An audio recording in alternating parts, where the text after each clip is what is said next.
Hey, what's up guys? Modzella here and welcome to my channel. And in today's video, I'm hoping to resolve an ongoing problem with one of my garage door openers, which is this one. It's a Craftsman 1/2 horsepower garage door opener. And this is what happens when I open the garage door.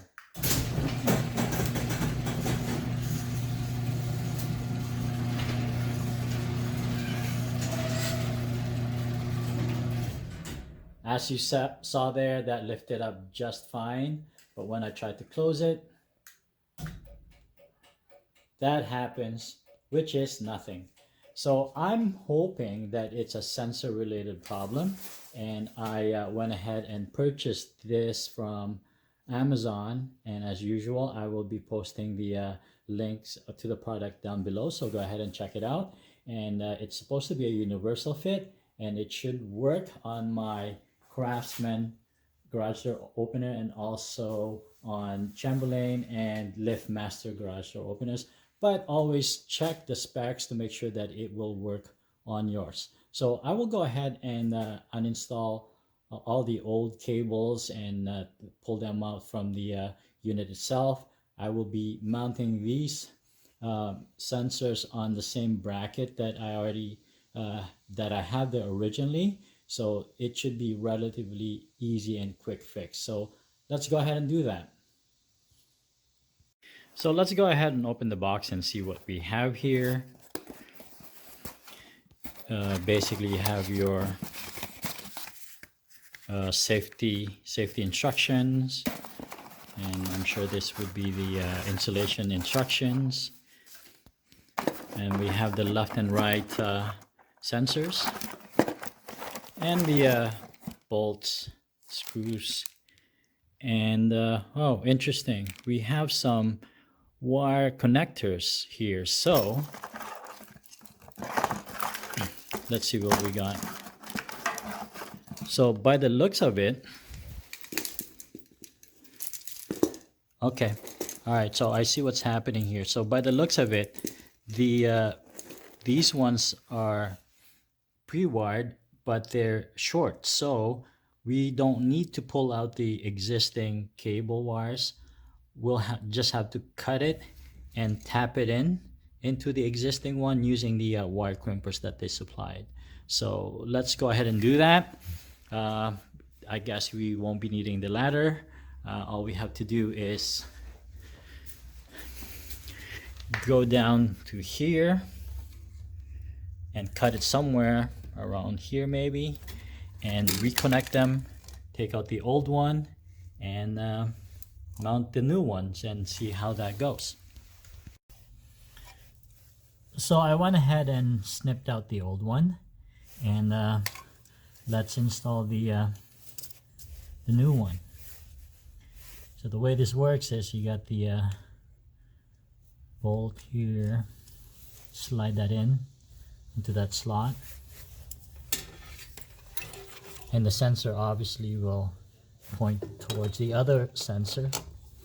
Slide that in there.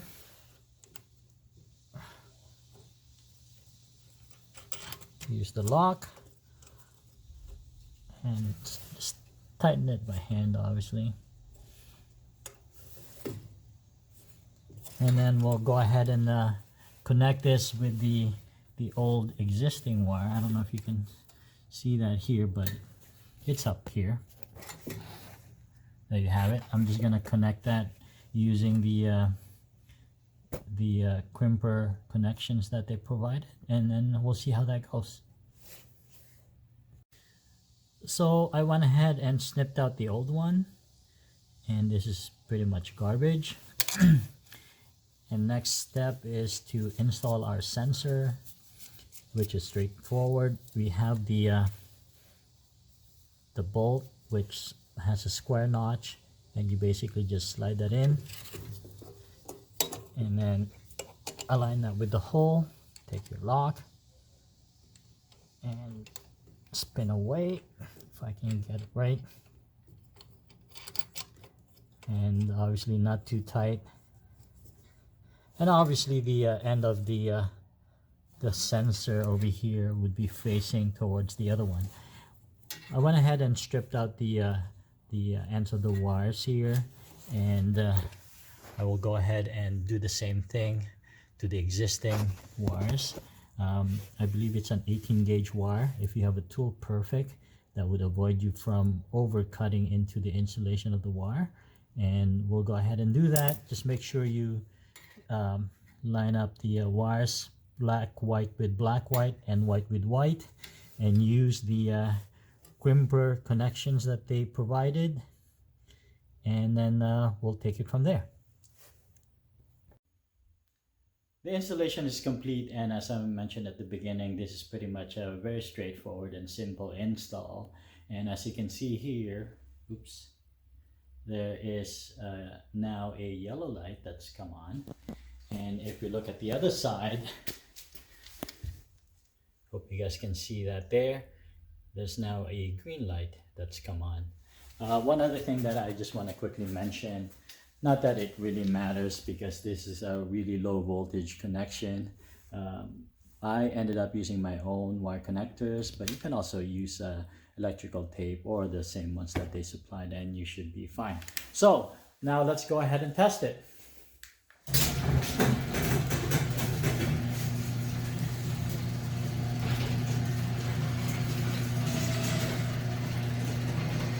So that was pressing the button to open it, and just like before, we never had issues with that. Now let's try to close it.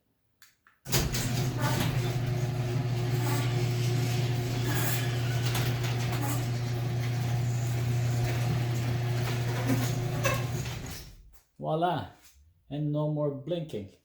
So that was a successful install. I hope this was helpful to you guys. If you liked the video, please hit like and subscribe and share the video. And until next time, but for now, remember, if you can be anything, be kind.